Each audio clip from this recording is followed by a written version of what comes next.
There we go. Now the shot is properly framed. Alright. Raise your hand if you have jerked off today. No? No? Well, this ought to get some blood rushing to your man clit. A fresh episode of the Savage Sacktap starts now. Ba-da-ba. Yeah. How the fuck are we doing? It's another Sunday here in quarantine, social distancing, whatever the fuck you want to call it. My poorly lit basement studio in the Jersey City Heights is where we are coming to you from. If you're watching on the Facebook live stream, otherwise it is the savagecrew.libsyn.com and everywhere else that fucking podcasts are available is where you can find this. Yeah, so apparently they're saying they have people freaking out on like social media and Twitter and shit. Like they're sharing all these articles now that it could last until 2022. No, like it seems like for some reason there are people who want this to be a worst case scenario. They're like, yeah, we're gonna have to social distance forever.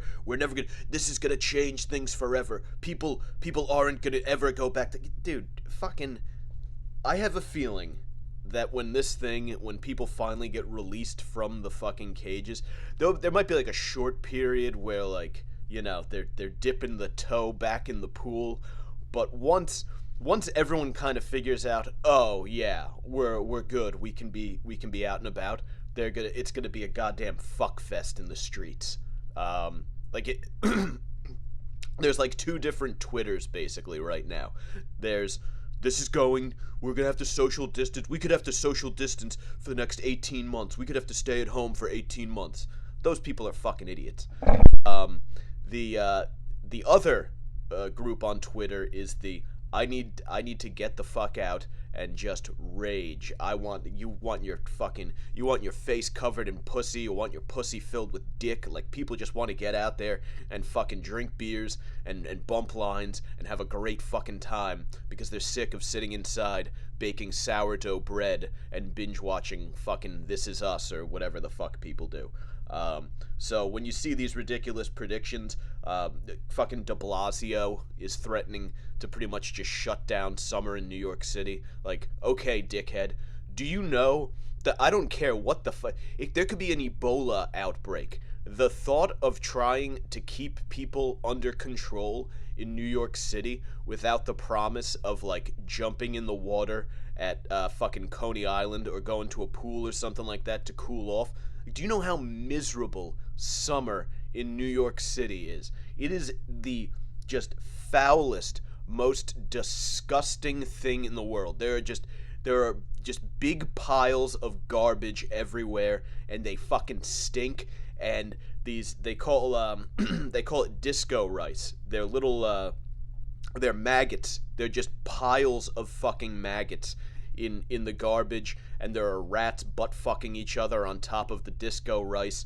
There's fucking homeless guys just completely ass naked. Like, if you have not done summer in New York City until you've seen some just good old exposed homeless genitals, it's disgusting. It is a foul, vile place. I mean, even look, most chunks of the year, New York City is a foul, vile place. I love it, but it's a disgusting shithole. Excuse me, but in the summer, it becomes an even more disgusting shithole. Like, it is just sewage and flies and fucking shit and dirty fucking hipster chicks from Williamsburg who don't shave their armpits, and they don't wear real deodorant because it's, you know, it's tested on animals, man. So they make some fucking stank ass patchouli and garlic thing that they rub on their armpits, and then they hop on the fucking A train, and the air conditioning's not working, so everyone smells like a combination of that and the fucking homeless guy. And De Blasio thinks that he is just going to shut all, like, he's going to, the only respite from any of this shit is like going out, you know, drinking at like a rooftop bar or something like that, and trying trying to fuck some chick who's visiting like the McLaren Park pool or whatever that fucking clusterfuck out there in Brooklyn is. But the point is, if you're in New York City during the summer, you're gonna need to do shit to keep your sanity and cool down. And De Blasio is out of his fucking shit if he thinks that people are going to accept pool and beach closers in the city. People aren't gonna stay. It's supposedly pretty nice out today.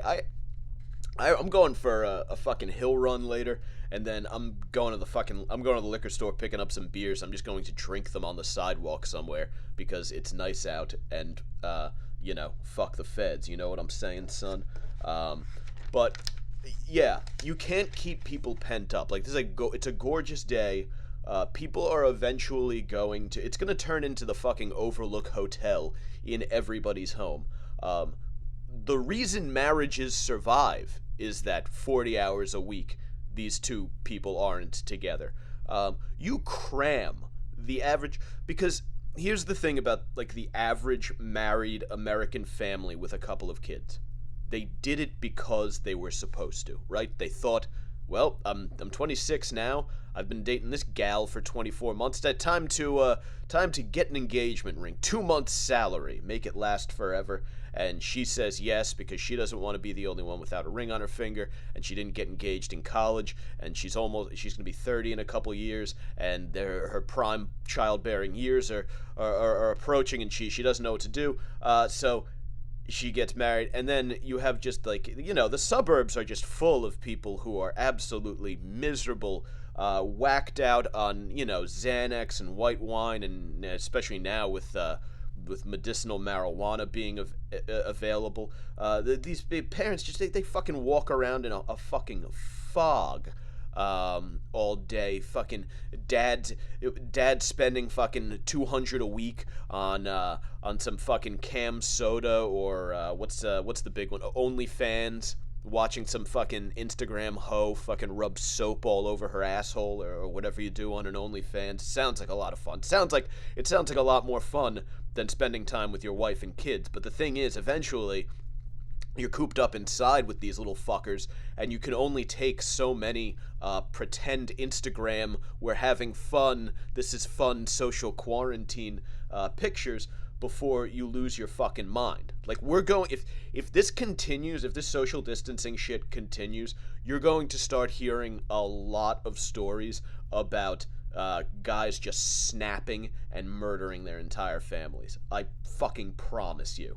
And the other piece of that is you have people just fucking. Some people have chosen this as an excuse to just engage in absolute human softness. They're just sitting on the fucking couch watching fucking Netflix, binging junk food. They're not working out. They're not hitting the weights because they have bought wholeheartedly into the very Karen, very Caucasian, do not go outside mentality. Like, there are people who are like, nope, we're not going outside, and they are literally just they stock up for with enough processed storable food for 3 weeks at a time, so they never have to go to the grocery store, and they are in fucking side. They're like, you know what, it's gonna be me, it's gonna be the couch, it's gonna be Joe Exotic, and it's gonna be some microwave pizza, and that's it. And they're gonna do this for the entirety of social distancing, and that is just going to wreak fucking havoc on people's mental and physical health coming out of this thing. So it just doesn't seem sustainable. Like, you're destroying some people's livelihoods and their businesses and their nest eggs with this economic shutdown. You're fucking up people's bodies because you're telling them to essentially, like, you ever hear about what happens to great white sharks when they're in captivity? How they eventually just start swimming into the sides of the fucking pool or whatever? It's because they're not built to be like that. Like, neither are human beings. I was watching this thing on Nat Geo the other night. I was deep into a bag of marijuana, and there was this thing about the Congo. It was like wild Congo, and they were in the jungle with bonobos and chimps and everything, and they were just showing them swinging from the branches, and they go out on fucking patrol, and they track down like people who are trying, like rogue chimps who are trying to escape the tribe, and they butt fuck them into submission. So we, as as part of that sort of what, I don't know if we're in the same, not genus, speech, some fucking shit, related. We're cousins. We're cousine, we're familia.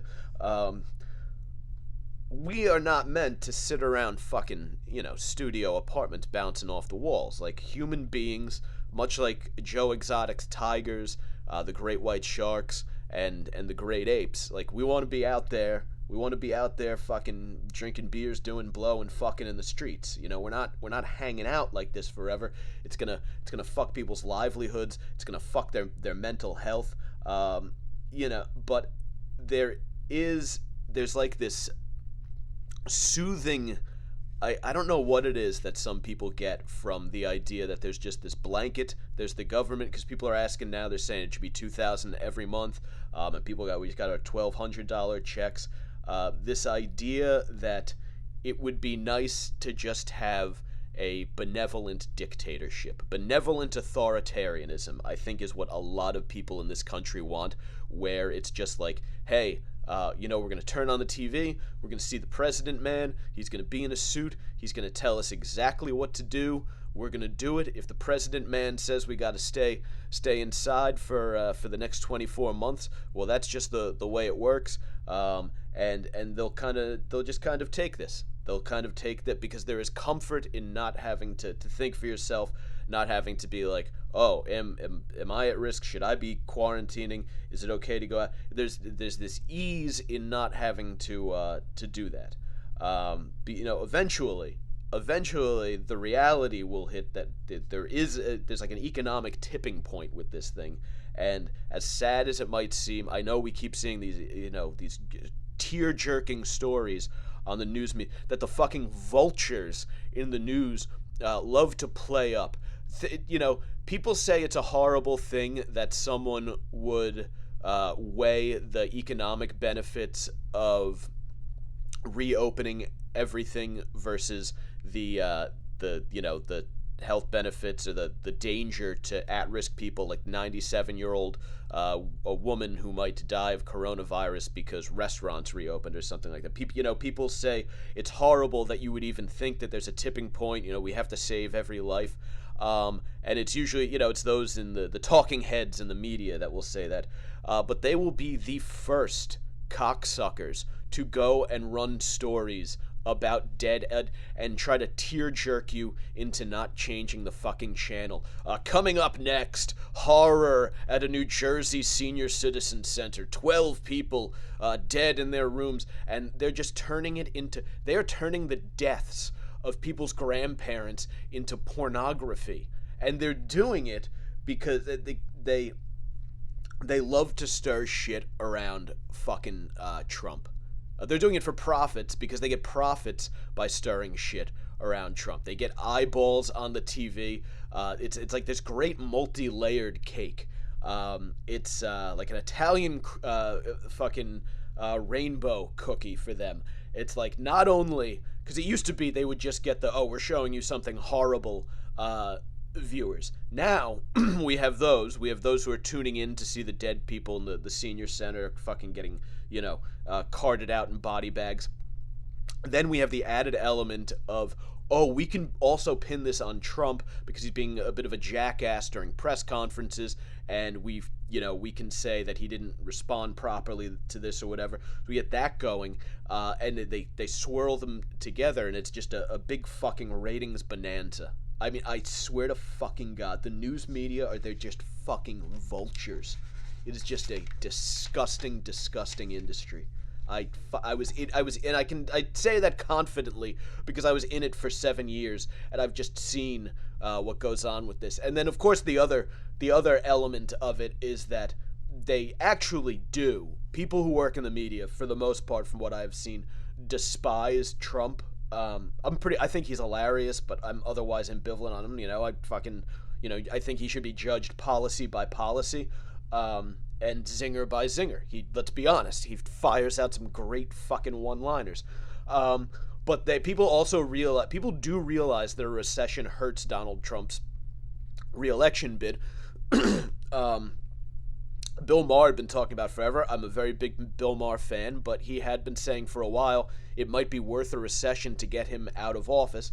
That seems weird to me because a recession could last far. The consequences of a recession could go far beyond the consequences of 4 years of Trump in the way. It's just a preposterous thing to wish for a recession and what it's going to do to people. But nevertheless, you do get a lot of people in the media, it seems, pushing the doomsday narrative because it keeps people watching, and it makes it seem like everything, all of this, the apocalypse, because forever, this industry has been crying fucking wolf about everything.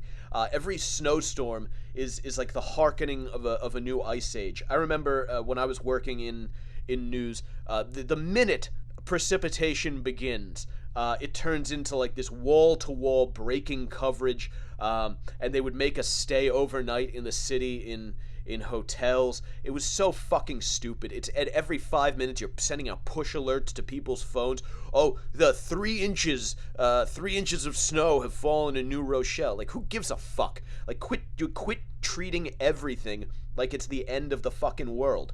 I remember I was on one such occasion when 2 inches of light powder fell in the New York area. They made us stay overnight in the city, and I was on my way back home to shower and get freshen up before my evening shift began, because they had finally reopened PATH trains. They shut down PATH trains because this is what happens when these fucking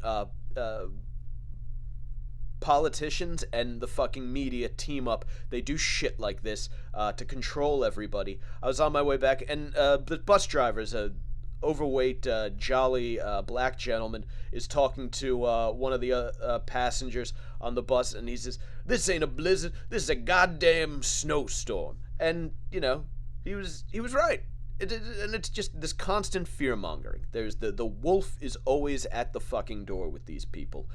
With Trump, it was Russia, it was Ukraine, it was Stormy Daniels, and it's just all this just repetitive, formulaic bullshit. It's like watching the media in the United States is like watching a really bad network sitcom. Like it's almost like everyone is overacting their roles now, and then we go to the perfect whatever we're highlighting of the president has done today. It's just terrible bullshit. There have been a number of hilarious moments to come out of coronavirus, but one of the most particularly hilarious involves someone who has become probably my favorite hothead, if I can describe him like that. Chris Cuomo, CNN's Chris Cuomo. He, throughout this entire thing, has been all over CNN, dishing out the hot takes, getting people updated. He's a big fucking jacked up meathead, and then all of a sudden, he's joshing back and forth with his brother, who is the governor of New York, and then all of a sudden he announces that Chris Cuomo, has coronavirus. It's the perfect twist. It is the perfect. If we were scripting this, if you believe the people who are like, we live in a simulation, this would be a perfect element to that simulation. Just when things were starting to get a little stale, the curve's flattening, where you just come on, everyone's kind of like, hey, we've been baking sourdough bread and watching fucking Joe Exotic for a while. We need something fresh. Chris Cuomo gets coronavirus, and now he will be doing guerrilla journalism as a coronavirus patient. He's broadcasting from his basement. He says the beast comes at night. I guess that's when the fevers and the chills come.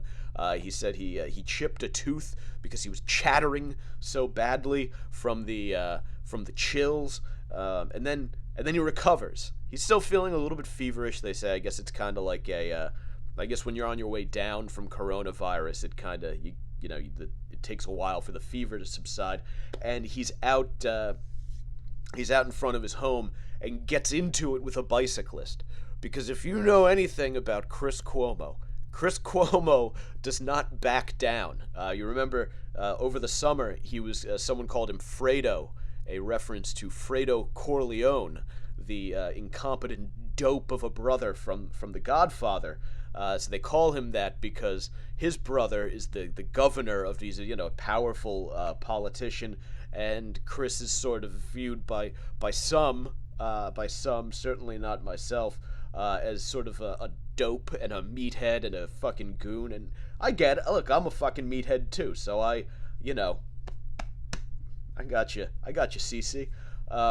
But he gets into it with this bicyclist, and everyone was reporting on it. It was front page on the New York Post. I guess the bicyclist gave him shit for being outside and said he should be social distancing, and Cuomo was furious. And he goes off on this whole rant about how he's questioning his job in the media anymore and the public eye and doesn't matter. But I don't want to get into any of that. I don't give a shit about any of that. There's one element of what he said that for some reason no one has been paying attention to, and I really feel like people are missing the they're burying the lead, as they say in the news industry, on this one. And he was on his radio show, and he says, "I wanted to say, I'm gonna do you the way guys do other guys." He was trying to, I guess, intimidate this guy and say, I'm gonna be, I wanted to say I'm gonna beat the shit out of you, but I can't because I'm Chris Cuomo and I'm a public figure and I get in trouble if I do that. So he said, I wanted to say I'm gonna do you the way guys do other guys. And it's just infuriating to me that everybody has missed the just clear gay sex joke there. Like, that is, I'm going to do you the way guys do other guys, sounds like what Chris Cuomo was saying is that he's going to butt fuck this guy the way guys butt fuck other guys. That is precisely what it sounds like. That bothers me. That bothers me that, not that he says it, if he wants to, look, if Chris Cuomo wants to go around butt fucking bicyclists while he recovers from COVID-19, and the bicyclists are, they're up for a good COVID butt fucking, then by all means, do that. But it's perplexing that no one mentioned that Cuomo said, I'm gonna do you the way guys do other guys, because that's hilarious to me. That made me chuckle. Ha ha! But white people do love shaming people for being outside during this whole thing. I see a lot of, one of my favorite things in the world is to just kind of lurk in my hometown's Facebook page. It's one of those pages where, overly concerned suburbanites will just post pictures of people doing things that they don't like. And it's very, very popular during coronavirus for people to take pictures of strangers that they see walking, down the street or whatever, or doing anything, with no context whatsoever. And they'll caption it something like, "Stay inside!" And it'll have like a lengthy rant like, I was on Willowbrook Road and I saw 3 teenagers walking side by side.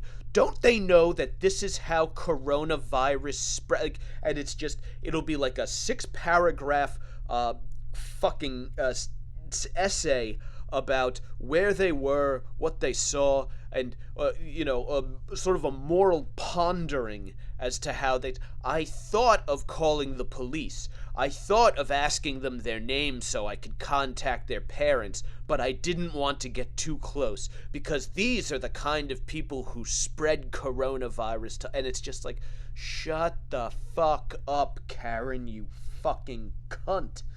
Ugh. What terrible people. I hate I hate people who feel the need to tattle. I don't like a tattletale. I got tattled on when I was growing up, when I'd be doing things that I thought were hilarious, and people would point and they would tattle. He's the one that taped the lockers shut. They threw the backpack out the window. They cheated on the test. Fuck you. Shifting gears. Slightly more serious. Because I am so studly and buff, people have been asking me about things like training and nutrition during coronavirus, and I know I've touched on it over the past few weeks a little bit, but I haven't gotten too detailed. So I figured I would give a little bit more of a detailed breakdown to wrap up the show here. So Monday and Tuesday have been regular work days for me. I get up at 2:30 in the morning. I go to work. I'm home by about 1 o'clock in the afternoon. I nap, and then I get up and do more work. If it's nice out, I'll go for just a light stroll. But it's been too cold to get up out of a mid-afternoon nap and be motivated to go outside and work out, especially after being up at 2:30 and having a full day. So I've purposely scheduled Monday and Tuesday as sort of my rest from working out days. But if it's nice out, I do stroll. On Wednesday, Thursday, and Friday, I have a pretty set routine with work. I work from home from 7 a.m.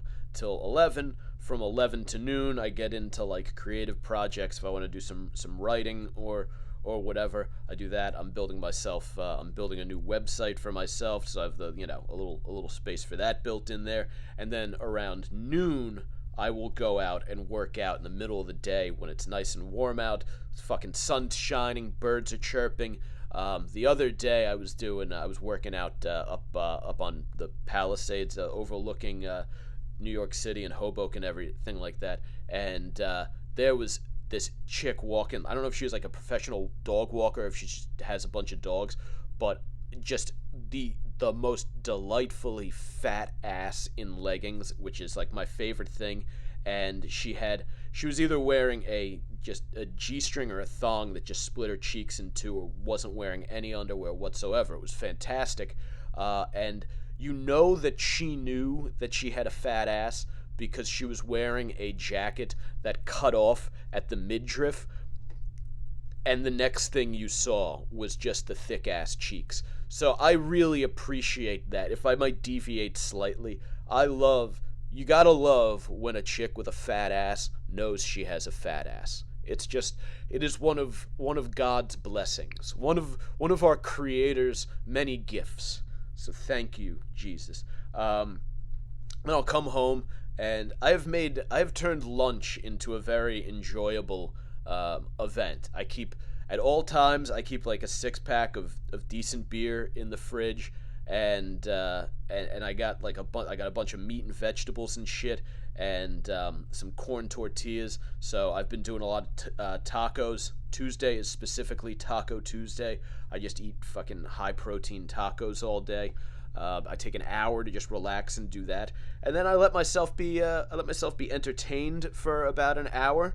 If it's listening to a podcast, I'm binging Boardwalk Empire right now, or that's when I will squeeze some Netflix or something like that in.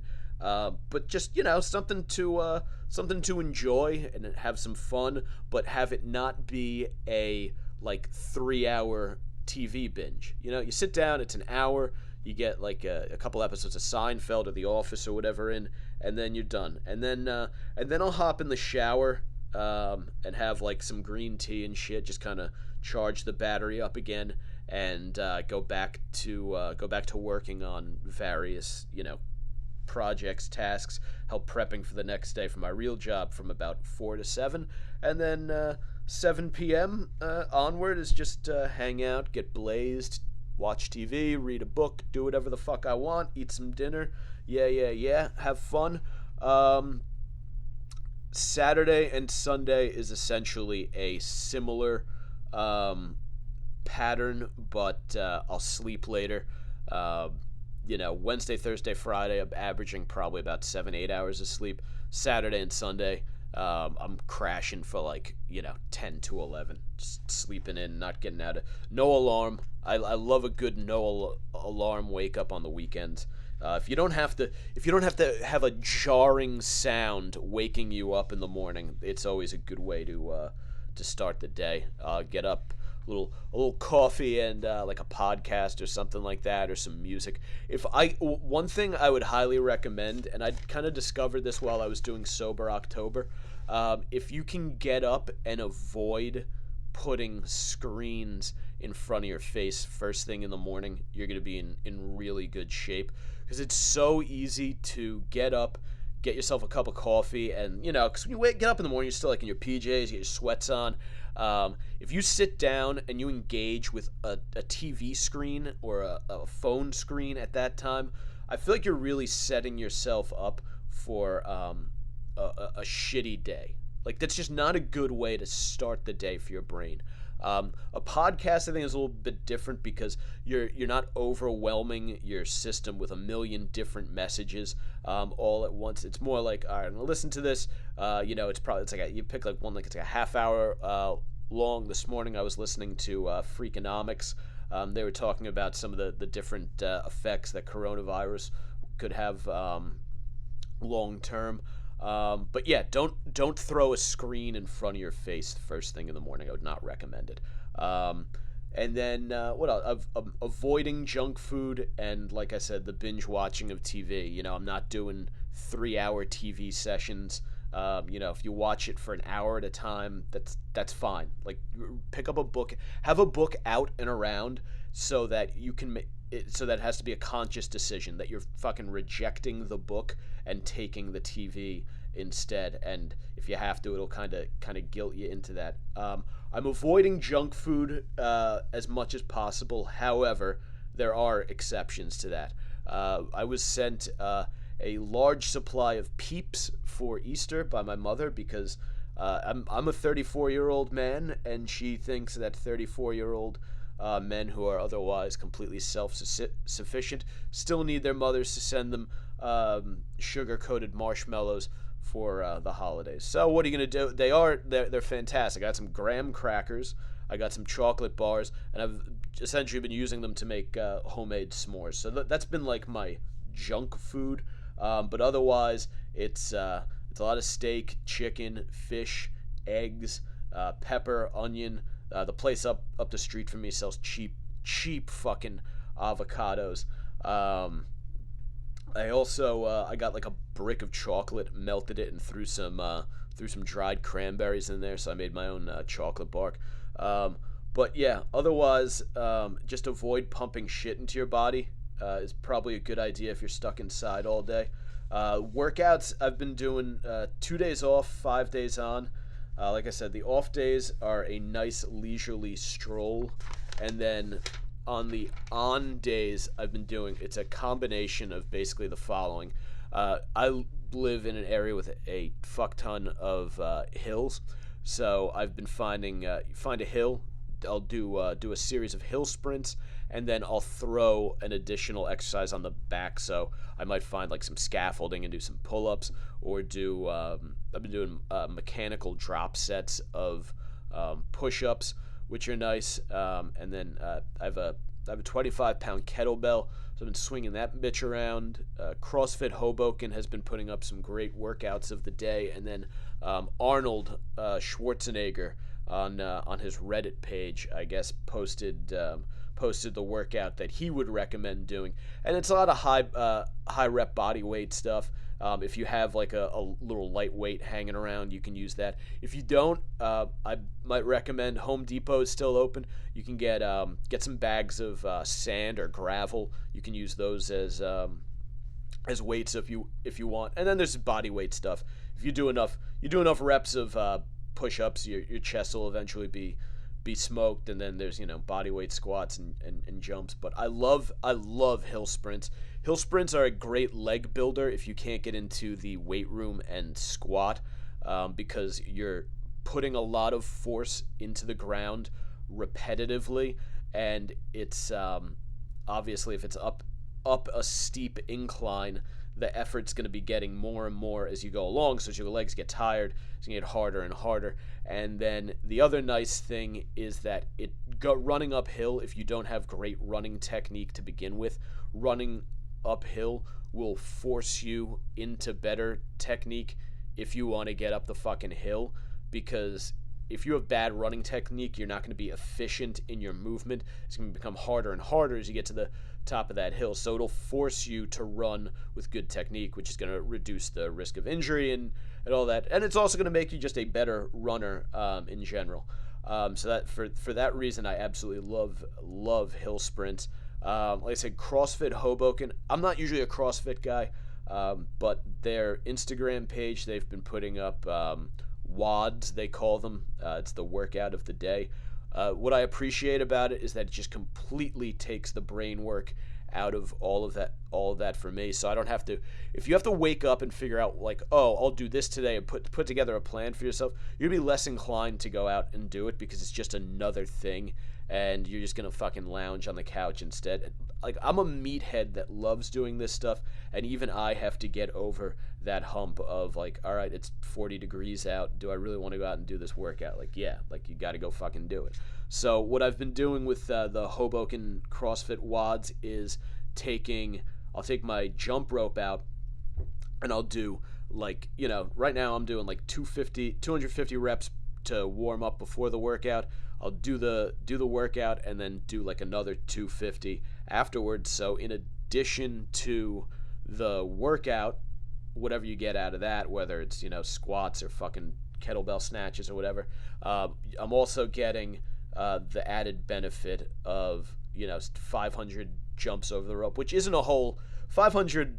I don't even know what you would call a fucking rep on jumping rope. 500 reps of jump rope isn't a huge amount, but you start adding that up over the course of a week. You work out 5 days a week. Now you've got, you've burned this many more calories. You've done this many more. Remember, your forearms all the way through your biceps. Your back is stabilizing things. So it's a nice, subtle addition of different reps to whatever workout you're doing. Pull-ups and push-ups.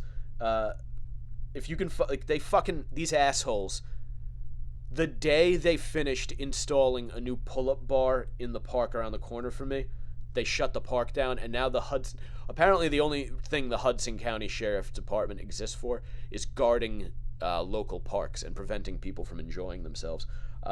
So I've had to resort to going out and finding scaffolding in the neighborhood, and the pull-up workout that I've been doing is basically you hit a close to max effort set of wide grip pull-ups, you rest 10 seconds, you hit another close to maximal set, rest with your hands in a little bit closer, rest another 10 seconds, then you flip it, you do chin-ups, go close to a max, get down, rest 10 seconds, bring them in, close grip chin-ups, rest for 3 minutes, repeat the whole sequence, and then I'll throw a kettlebell into my backpack and do just as many weighted push-ups as possible. And you have other options with that too, like with your push-ups, you like fastest to 100 reps.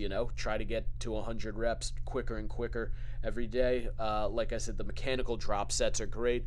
So what that means is you're doing a drop set, which is a series of sets that change in difficulty as you go along.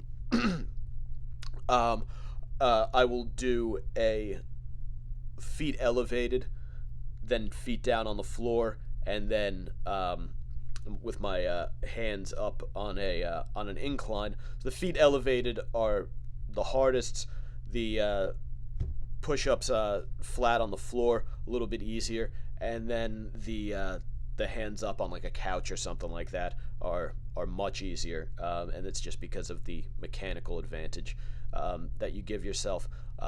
So yeah, those are cool, and what I'll do with those is try to get like anywhere from 10 to 14 per set. So if you go through the series a couple of times, you're getting, say you get 12 for each one of the drop sets, it's like 36 as you go through. So if you go through 3 times, you're getting about 100 reps of pushing in there. So it's an easy way to get in some good pressure on the chest. My fucking chest is disappearing. I'm trying to keep it going, and it's literally enough to kind of maintain. But it also gives you a nice little cardio workout, and hits your triceps pretty good too. But that's about that. It's really just a matter of not treating this like a fucking, like, if you just sit around, eat shit food, and binge watch TV through this entire thing, I feel like you fucked up. Like, you really fucked up. Like, if you are not in some capacity stuck fighting for your life, like, there are obviously people whose businesses or what have you, if you're affected in that, obviously that's the priority, right? Looking out for that need takes priority over everything. But if you're just the average fucking office drone who's doing some work from home and that's it, if you allow yourself to just become a fat, disgusting slob during this thing, then you fucked up.